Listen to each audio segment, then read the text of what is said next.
Jorge Polanco returns to Target Field. Jorge is a career .263 hitter with 89 doubles, 45 home runs, 206 RBI, and an OPS of .753. Those 45 homers also the fifth most among active players. Simeon Woods Richardson gets the nod for the fourth time this season. He's 1-0 with a 2.45 ERA. He's never faced Seattle or any current Mariners hitters. Also something to note, he has not allowed a home run in 28 total innings between the majors and minors this season. Twins have been hot, though, and they have got good pitching. They lead baseball in strikeouts per 9 innings, have the third fewest walks, and they can pitch it. No question about that.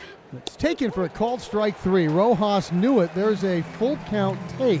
And it's a strikeout for Simeon Woods Richardson, the first strikeout of the game for the Twins. Now it's Julio Rodriguez's turn. There's a swinging miss, and down goes Rodriguez.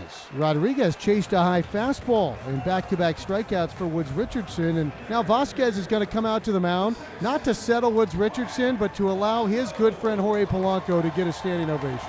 Tip of the cap in both directions into the Twins' dugout. And now Vasquez making his way back towards home plate. The 3-2 in there for a called strike 3, and Simeon Woods Richardson strikes out the side here in the first. Richardson planting a stake in the ground with a 1-2-3, 3-strikeout inning to kick things off. Luis Castillo goes for the Mariners. He's 1-1 against the Twins in his career with a 5.63 ERA. He's made 3 starts against them when he was with the Reds from 2018 to 2021, and then 2 starts against Minnesota last year as a Mariner. Good thing to note, the Twins won both of those games. 2 quick outs. Alex Kirilloff will be the Twins' final hope here in the opening frame. Swing and a misses, slider down and in for strike 3. Kirilloff goes down swinging, and it's 1-2-3. Go the Twins in the bottom of the first inning. Nice start for Luis. We go to the top half of the second here in Minnesota. Starting pitcher tonight for the Twins, Simeon Woods Richardson, striking out the side of the first inning. Swung on and missed. He struck him out. That's 4 straight strikeouts for Simeon Woods Richardson. So 1 down for the Mariners here in the top half of the second. That'll bring up catcher Cal Raleigh. This one lined into right field. Kepler grabs it. Kepler racing from shadow to sunshine, almost like he was in the spotlight on a Broadway stage, and he reached up and grabbed that line drive. 2 outs for France. This one swung on and missed, and down he goes on strikes. 5 strikeouts for Simeon Woods Richardson through 2 scoreless innings tonight. We're scoreless at Target Field. Both pitchers dominating so far here. 7 strikeouts for Simeon Woods Richardson, just 2 strikeouts for Castillo. Went for the finish him off, and he did with an off-speed backdoor breaking ball. Strikeout number 3. Got him looking. Wow, that was impressive. That's the 5th consecutive hitter now that Castillo hasn't gone to ball 1. Larnach flew out to left field his first time up on the homestand, 3 for 8 with a ribby. Swung on and skied to center field. Here comes Julio coming in. Looked at it for a while and then makes the catch. There's 2 down. Kirilloff struck out his first time on a 1-2 pitch. Here's Castillo in a wind, 1-2 pitch. Swing and a miss. Foul tip held on by Cal. My goodness, we got a beauty working here. We go to the bottom of the 5th inning here in Minnesota. The Mariners nothing and the Twins nothing. Oh yeah. And that's a fair ball and gets by the bag and by the glove of France. And Kepler's going to make second base. 100% this is a hit. It hit off the base. It's going to be questionable because the guy has a perfect game going. But this ball, the reason he missed it is because it skipped off the top of the base and didn't hop up for it. And that's going to go down as an E3 apparently. It just skipped and stayed down and then hit the line and actually took a weird hop as well. I can see why it's an error because it looks like a very catchable ball, but I had that from up here hitting off the base, and that's why he missed it.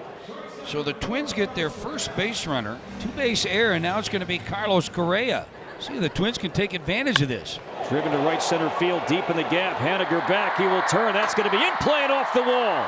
Correa's going to make second base. Kepler scores. There's hit number 1 for Correa off Castillo, and the game's first run. And it's 1-0 here in the 5th. Well, no question if that one was going to be a hit or not. The only question was, is it going to stay in the ballpark? Almost identical location on the plate, a little bit higher than the one he took the previous one for a strike. Just top hand getting involved there, making sure he's getting on top of that ball, and drove it the other way, and we're in business. 1-0 Twins over the Mariners, bottom of the 6th. Julian Donato for 2, ground out and a strikeout looking. Strike 3 call, 96 right over the plate. And his pitch count in pretty good shape, just 75 pitches. He goes his 2-seamer up there. No argument. 1 out, nobody on. Here in the bottom of the 6th, pitch swung on, drilled to center field, backing up Julio, going back near the track, short of the track, reaches up, makes the catch. 2 down. Mariners come up in the top of the 7th in this fast-moving game. Polanco, Henniger, and Raleigh. Swung on and missed. Breaking ball.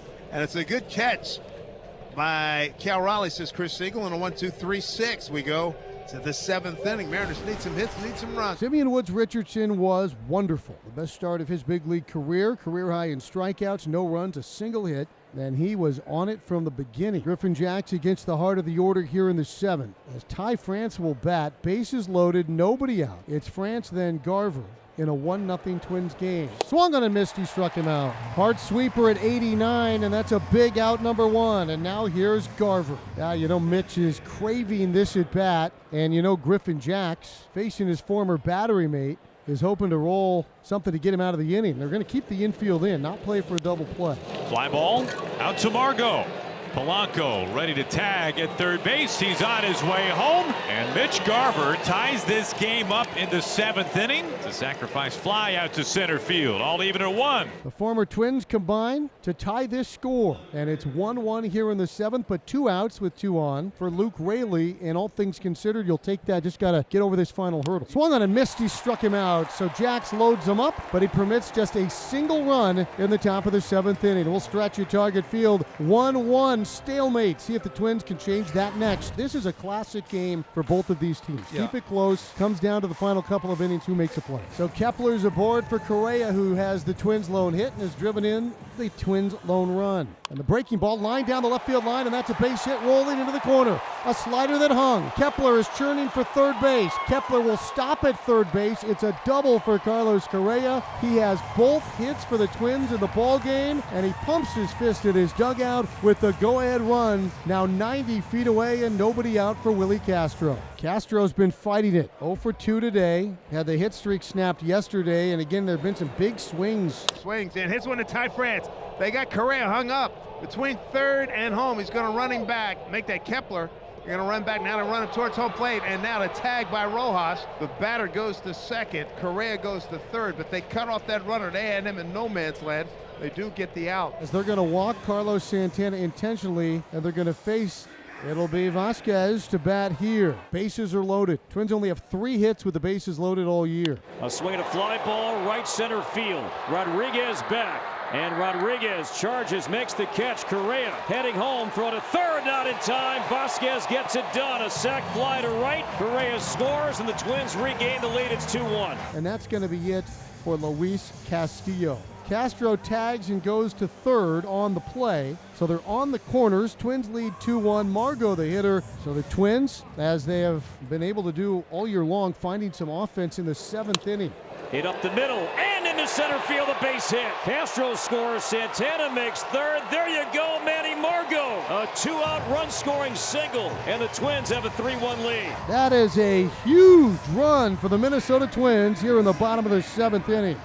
He waited, Danny, and he got that ball and just redirected it right back up the middle. Twins have just their 3rd hit of the night. It's a big one. 2-run 7th inning for the Twins. They lead at 3-1 as we head to the 8th. The big man is in, Joan Duran, and Julio Rodriguez will be the batter. Duran is on the precipice of ending the inning against one of the league's bright young stars. 2 out, empty bases, and it's taken for a called strike 3. Rodriguez has a seat. Duran, a 1-2-3-2 strikeout 8. We go to the top of the 9th. Last try for the Mariners. The Twins are 1 out away from taking care of the Mariners and earning their 20th win of the year. Here it comes, 2-2. Swung on and missed. He struck him out, and the Twins will shake hands to celebrate their 20th win of the 2024 campaign. A new winning streak is underway as the Twins take care of the Mariners. 3-1 the final here at Target Field.